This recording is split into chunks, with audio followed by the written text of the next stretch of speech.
Então, gente, vou apresentar o trabalho, né, para vocês esse artigo, que é o The Evolution of Heart Health Diet for Vascular Health, a Walk Through Time. Então, esse trabalho que foi publicado em 2020 vai nos fazer um recordatório sobre o passado dietético e como ele se relaciona com doenças cardiovasculares. Então, já na introdução, o artigo diz para a gente e nos cria a base para os futuros argumentos, dizendo que doenças cardiovasculares são as principais causas de morte nos Estados Unidos. A gente sabe muito bem, né, devido a outros estudos, que não só nos Estados Unidos, como em diversos lugares do mundo, é a principal causa de morte, tanto para homem quanto para mulher. O que ele diz para a gente no começo? Ele diz para a gente que na primeira década do século XXI, houve uma queda importante de até 30% na mortalidade que vinha dessas doenças coronarianas. E por que ocorreu essa queda? A que ele atrela essa queda? Essa queda é atrelada nesse artigo devido a fatores como a queda na taxa de tabagismo, a ampliação, né, do uso de tratamentos percutâneos intravasculares. As doenças vasculares, né, principalmente as intravasculares, têm se disseminado cada vez mais e se tornando mais acessíveis em diversos centros de referência em todo o mundo. Então, esse aspecto causou uma melhora na queda na mortalidade dessas doenças. E também os controles da hipertensão arterial sistêmica e de colesterol. Não tanto não só no aspecto medicamentoso, como no não medicamentoso também. Mas o artigo diz para a gente também que a partir da segunda década desse século XXI, a gente viu que essa queda que vinha sendo importante atingiu um platô.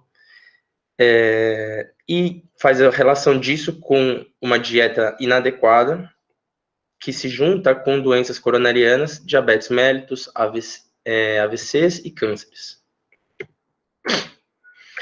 Então, daí ele já começa o recordatório, contando para a gente, a partir da década de 40, como surgiu o começo das hipóteses que relacionava eventos cardiovasculares com dietas, com hábitos de vida.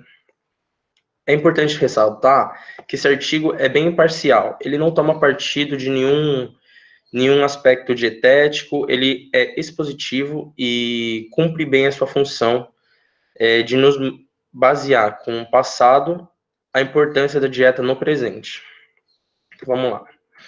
Começando de 1940 a 1970, com a hipótese de relação entre dieta e doenças coronarianas.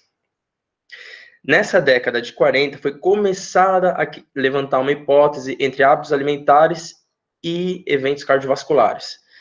Começando com um grande estudo em 1948, que é um estudo que até hoje é feito, que é o Framingham Heart Study, que já investigou mais de 3 gerações de pessoas. É um estudo que relaciona hábitos alimentares com incidência de doenças cardiovasculares.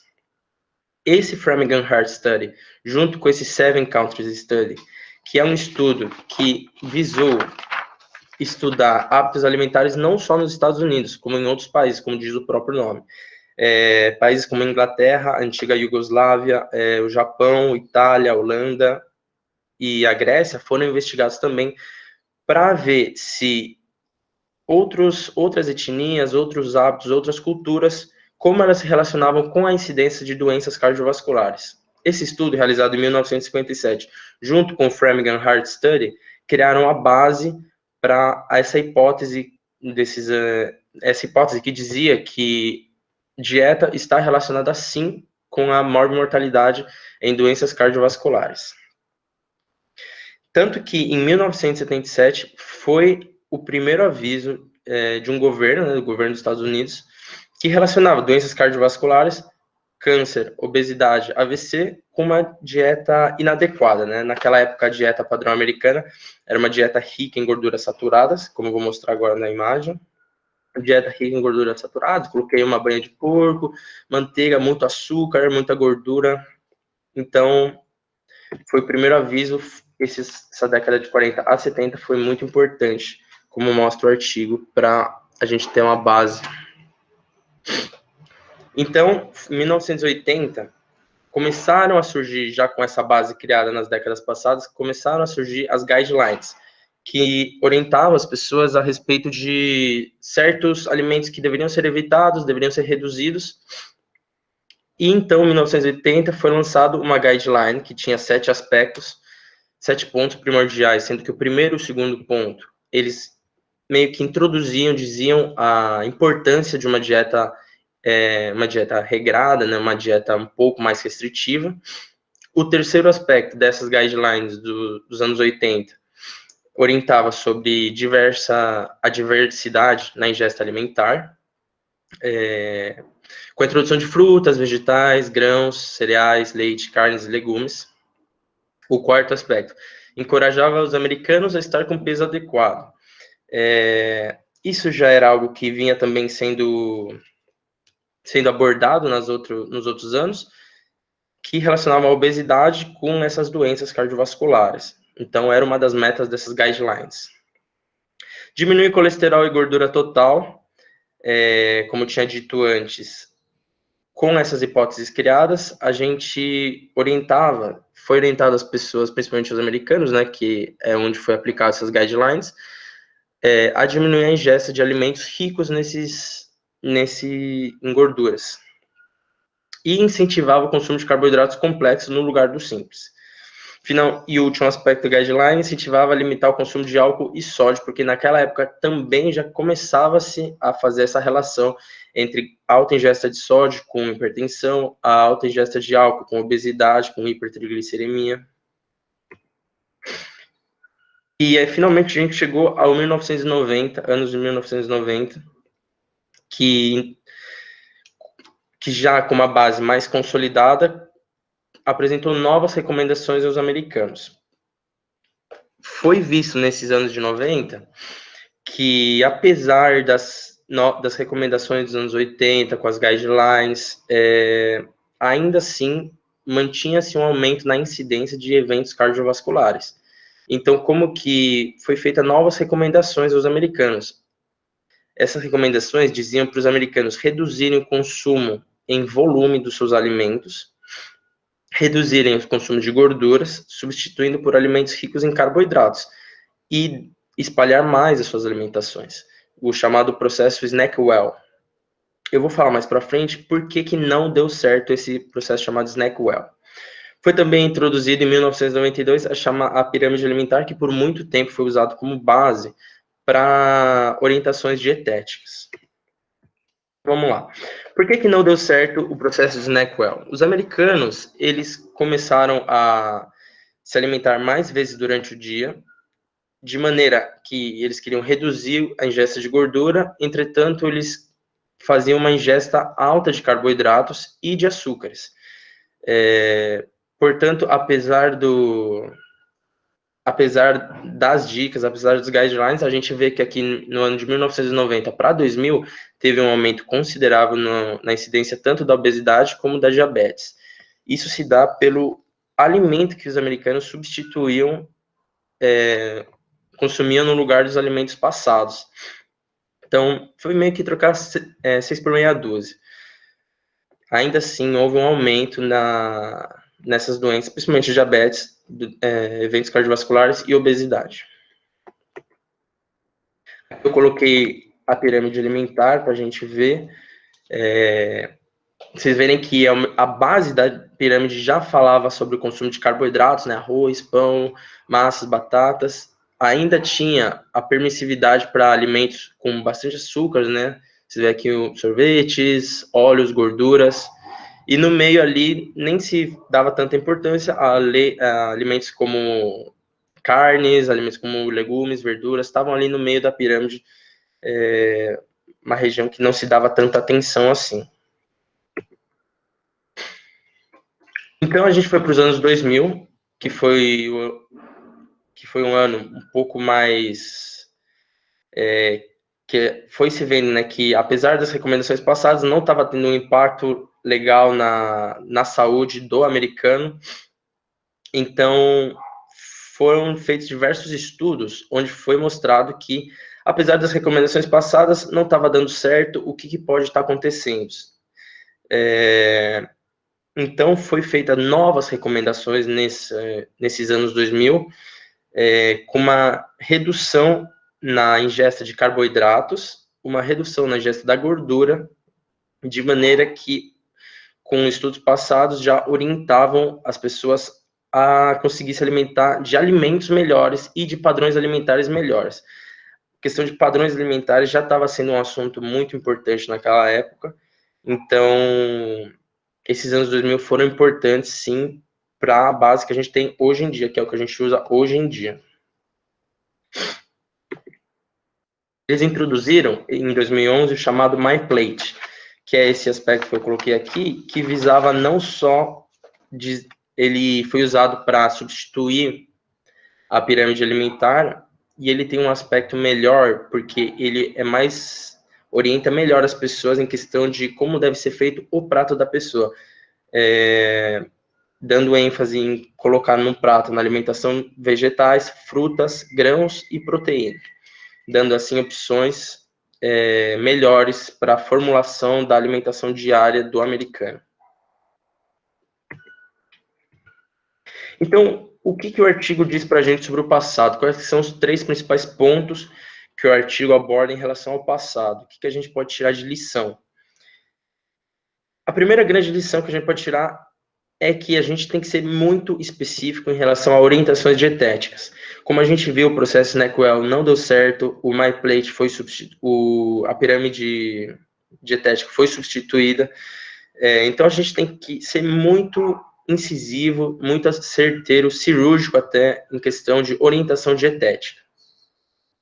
A gente também tem que ver questão de ver além. A gente não pode só ver o prato do paciente, a gente tem que ver padrão alimentar, a gente tem que entender o meio que o paciente está inserido. Essa abordagem é muito mais relevante, ver o padrão alimentar para conseguir evitar impactos negativos na alimentação do paciente. Então, temos que ver a situação como um todo, não só o foco do o que está comendo, quantas vezes está comendo. Tem que ser muito mais amplo do que isso. E o terceiro grande ponto que o passado nos dá de lição é que, apesar de diversas orientações, todo mundo quer dar uma opinião diferente, a gente tem que usar de material científico que a gente sabe que vem de uma importante, que é um material científico que consegue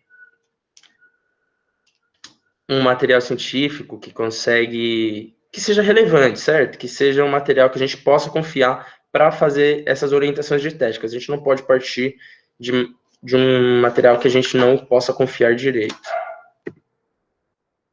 Então, o artigo vai para o presente, como está a situação hoje em dia. E ele já mostra para a gente certas orientações dietéticas e padrões alimentares, nos dando 3 opções de abordar de padrões alimentares, que eu vou falar mais para frente. Mas, no geral, ele orienta a redução de gorduras saturadas, gorduras trans, de sal, de carboidratos refinados e de carnes vermelhas ou carnes processadas, certo? Quais que são as 3 dietas que o artigo introduz para a gente como sendo padrões bons para hoje em dia? A primeira dieta é a Dietary Approach to Stopping Hypertension, a DASH Diet, a dieta mediterrânea saudável e a dieta vegetariana saudável. Antes de especificar cada dieta, cada padrão alimentar, o artigo conta para a gente a importância de certos macronutrientes e como a gente pode substituir alimentos que antes não eram tão bons com opções boas para a gente conseguir cumprir esses macronutrientes, as necessidades desses macronutrientes. Começando pela gordura, né? O artigo recomenda para a gente substituição de gorduras saturadas e gorduras trans por gorduras insaturadas, né? Advindas de azeitonas, de nozes, óleos e peixes. Carboidratos também são abordados, com uma preferência a cereais integrais em relação a carboidratos refinados. Questão de açúcar, o artigo recomenda a redução máxima que se conseguir de alimentos ricos em açúcar ou com adição de açúcar. Se possível, até a exclusão do açúcar. Entretanto, isso é muito difícil, a gente sabe muito bem que qualquer coisa muito radical fica mais difícil de se fazer.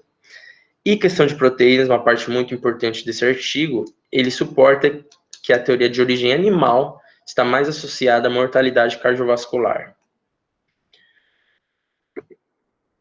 Então, agora sim, vou falar dos padrões alimentares que eu tinha citado, né? Começando pela DASH Diet. O que é DASH Diet? Diz pra gente. Ela orienta a gente a introduzir na nossa dieta frutas, vegetais, proteínas magras. Quando eu digo proteínas magras, eu digo proteínas de frangos, peixes, evitar carnes vermelhas, carnes processadas e uma baixa ingesta de gordura.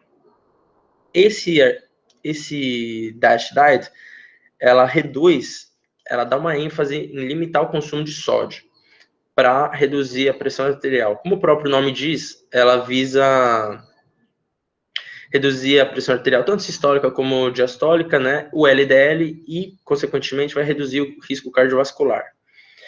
É muito recomendada pela American Heart Association e a USDA, principalmente para os americanos. É uma dieta voltada para o padrão alimentar americano. Porque aqui uma imagem que representa mais ou menos o que pode, o que não pode nessa dieta, certo? Como vocês podem ver, pode frutas, vegetais, não pode açúcares, muito sódio, álcool. O artigo fala depois, então, da dieta mediterrânea, que é uma dieta que cada vez mais vem crescendo, vem ganhando mais, angariando mais seguidores da sua metodologia, que é uma dieta que orienta consumo de folhas verdes, de frutas, nozes, grãos integrais, azeite de oliva e a proteína advinda de peixes e carnes magras.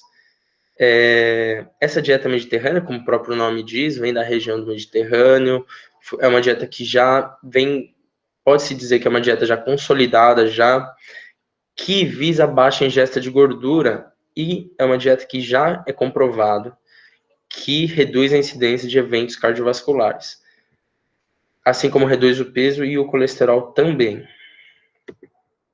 Coloquei aqui uma imagem que mais ou menos diz, né, o peixe, as folhas verdes, limitação de consumo de sódio, um azeite.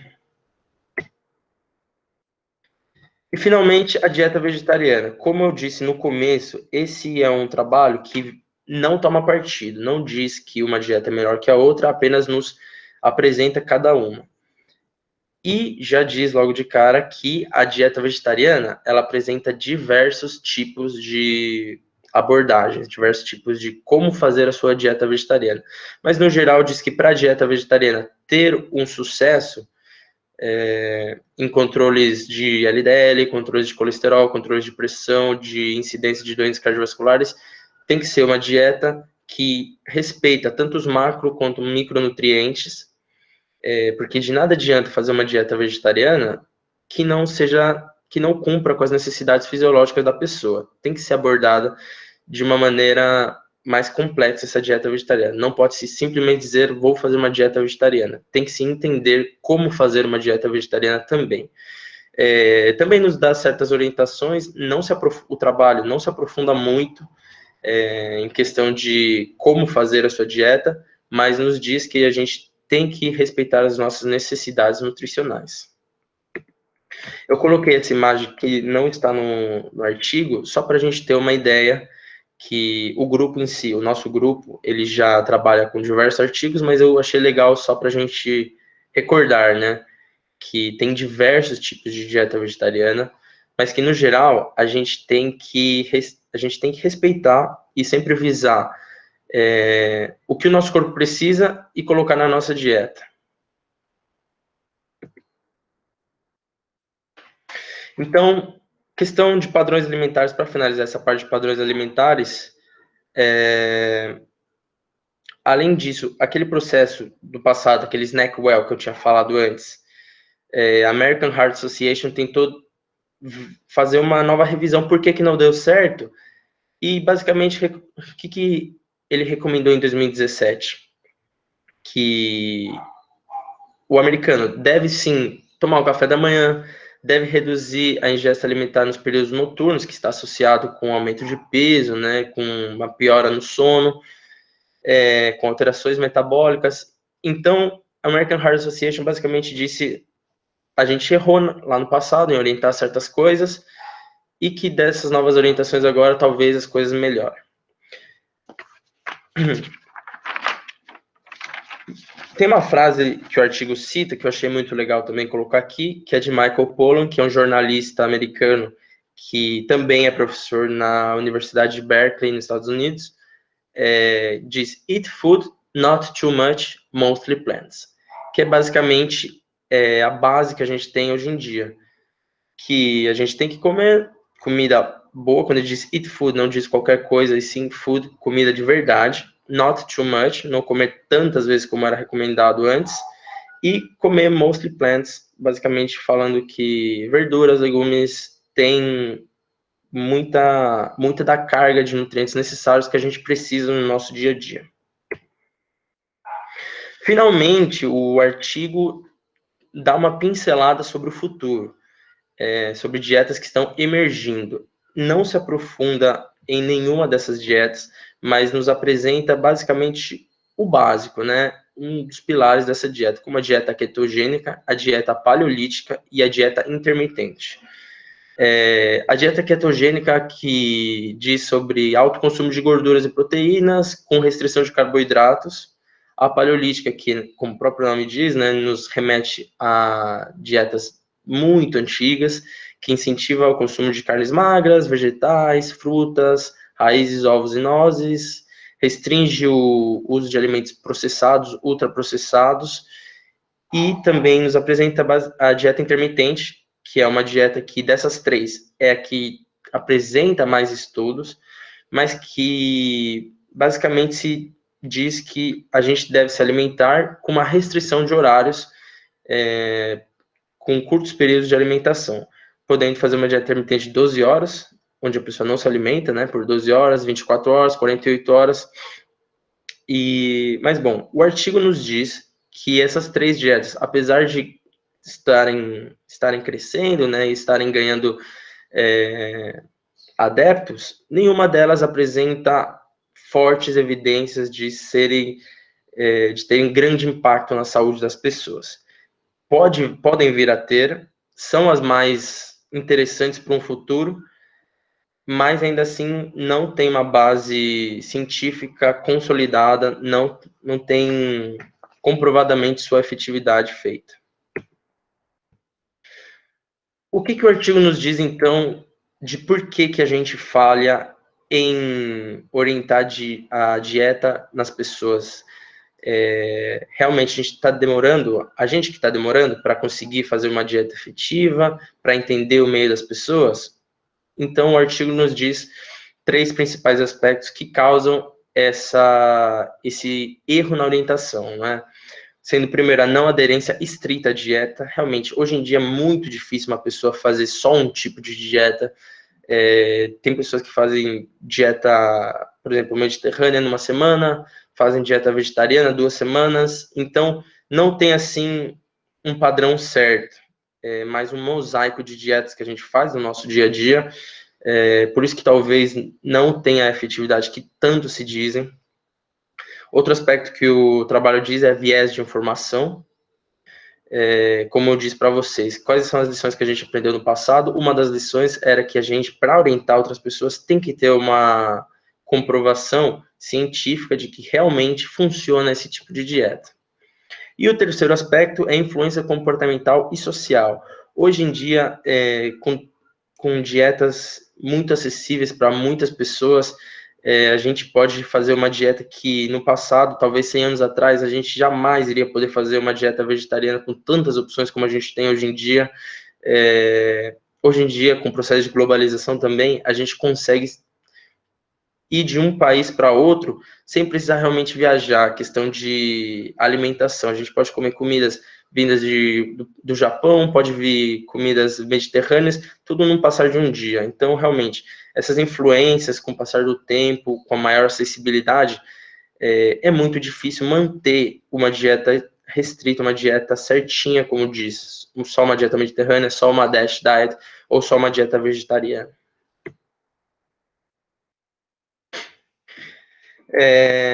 Então, o que o artigo também diz para a gente? Como que a gente tem que orientar a pessoa? Como que a gente tem que dizer para a pessoa como deve ser a dieta? A gente, novamente, como eu já tinha dito, a gente tem que evitar desencontro de informações, a gente tem que mostrar a importância da prevenção primária tanto primária quanto secundária, de doenças cardiovasculares e seus fatores de risco. A gente tem que diminuir a incidência e prevalência de obesidade. Todos esses aspectos já são tratados hoje em dia, já é de amplo conhecimento, que devem ser evitados certos alimentos para evitar doenças cardiovasculares, para evitar obesidade. E para mim o mais importante desses aspectos é a maior adaptação às condições ao qual o paciente está inserido. A gente tem que entender a pessoa como um todo para saber como a gente pode abordar a dieta da pessoa. A gente não pode dizer para uma pessoa que não tem condições, por exemplo, financeiras, se alimentar dos melhores padrões vegetarianos, sendo que não tem como a pessoa fazer isso. A gente tem que entender além. A gente que é um grupo que estuda isso, tem que ter a capacidade de ver o além, ver mais do que só o prato que a pessoa está comendo.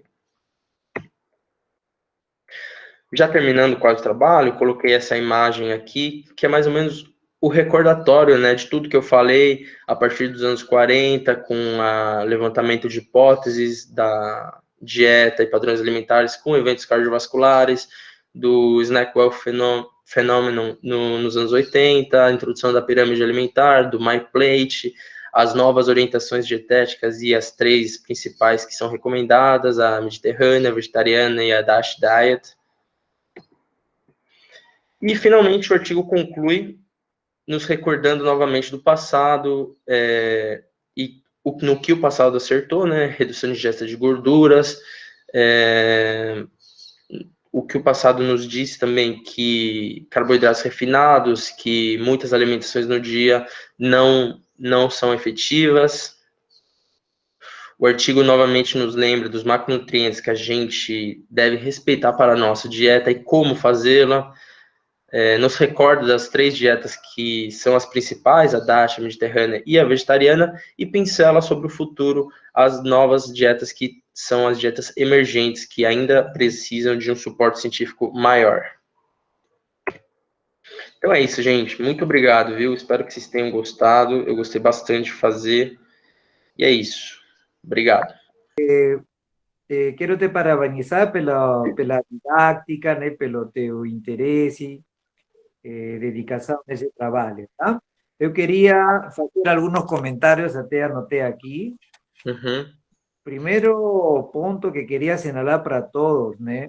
Es que a revisión até en algún momento da idea de que los nuevos posicionamientos en función de las décadas prácticamente modifican totalmente las descubiertas anteriores. La verdad no es la idea que muestra el trabajo, la idea que a gente debe ter. Não é que as descobertas do 40 e 70 e depois dos 80, dos 90 e atualmente, eles cancelam ou anulam as anteriores. Não é essa a ideia. Na verdade é de que cada novo posicionamento ele aperfeiçoa a descoberta anterior. O que foi descoberto na década de 40, 70, a relação entre gordura saturada e doença cardiovascular, que foi o eixo central, né, das recomendações, na verdade, até agora permanecem. Continua, né, tendo evidência, né, de que, de fato, isso é um fato constatado, observacional e experimental. O que tem mudado, na verdade, é que as descobertas cada vez aperfeiçoavam, existiam outros fatores não identificados na época, né, que também influenciavam decisivamente, né? Então, a primeira ideia que queria passar é que as descobertas não se destroem, aparecem, sino que elas evoluem em termos de aperfeiçoamento, né? O segundo ponto, né, importante que deve ser enfatizado é quando até você coloca nas recomendações do passado, né, o ponto 2, né, que atualmente se recomenda não focar no nutriente, focar no padrão alimentar. Na verdade, isto é um processo, né, histórico, onde, de fato, inicialmente se focava nos nutrientes, nas gorduras, nos carboidratos. Isso foi o primeiro processo. Depois se descobriu que, no segundo processo, era até mais interessante ver os alimentos, né? Porque afinal a pessoa não consome um nutriente no dia a dia, ele consome alimentos, né? Então a gente focou sobre a carne, sobre cereais, verduras, né? Então, foi o segundo momento, né? E agora o terceiro momento atual é o padrão alimentar, que quer dizer, a pessoa nem come alimentos, ou seja, não come nutrientes, mas não é só, na verdade ele consome de manhã ao meio-dia um padrão, uma mistura de alimentos, né? De alimentos variáveis em volume, em quantidade, qualidade, procedência, etc. Então, agora, né, se prioriza mais a questão do padrão alimentar, a dieta mediterrânea, a dieta vegetariana, a dietas terapêuticas como dieta DAS, etcétera, etcétera. Né? Esse é o segundo ponto, né? Um terceiro ponto que precisa, Fran, também ter em conta é quando você, me chamou a atenção quando você falou ao final da dieta intermitente. Na verdade, não é dieta intermitente, no tipo de dieta paleolítica, dieta cetogênica, não é dieta intermitente, na verdade é o que os autores estão falando de jejum intermitente, ou seja, é uma dieta, logicamente, onde caracteriza por um jejum intermitente de 12, 24 e 48 horas, né? Então, a ideia é esse jejum intermitente, né? Que são, digamos, abordagem, por dizer a palavra, de avanzada, ¿no? Ultramodernos, ¿no? Que están en una fase que tenga una base racional, ¿no? Una base racional. O sea, a hipótesis de ser efectivas, boas, en ciertas condiciones, tienen sus argumentos racionales para sustentar. Ahora, en un momento actual no existe evidencias suficientes, digamos, que ya tenga sido aplicado, ¿no? Con resultados, ¿no? Estudios grandes, es decir, estudios pequeños, ¿no? Pequeños, ¿no? Isolados. A gente se puede contar con los dedos da mano, ¿no? Pequeños estudios sobre jejum, ¿no? Y que modifican lipoproteínas favorablemente, melhora o peso, obviamente, ¿no? Então, esse é o outro ponto que queria comentar, tá bom? Mas do resto está tudo bem, tá? Luísa, gente, querem comentar, perguntar, à vontade. Parabéns, Frank, acho que foi muito boa a apresentação, e eu acho que, assim, o que eu queria comentar é que, acho que por mais que tenha todas as mudanças aí, né, o que foi se acumulando ao longo do tempo, das evidências, e aí acho que já é um grande salto a gente mudar para o padrão alimentar, em vez de estar falando de nutrientes e tal, mas é muito mais amplo do que isso, né, como você falou, então é muito mais amplo do que o quanto come, que padrão segue, né. Acho que uma coisa crucial para que as coisas assim não tenham saído exatamente como era planejado, quando eles falavam, reduz gordura, reduz saturada, é que é muito difícil manter isso a longo prazo, né? Então, acho que é muito o jeito que isso é passado para as pessoas e que elas não conseguem incorporar no hábito delas, né? Eu acho que hoje a gente tem aí algumas outras abordagens de nutrição que são na linha de não fazer uma prescrição, mas trabalhar isso como uma mudança de hábito da pessoa usando várias técnicas, né, do tipo técnicas que vêm da psicologia também, coisas de comportamento, que tendem a dar mais certo.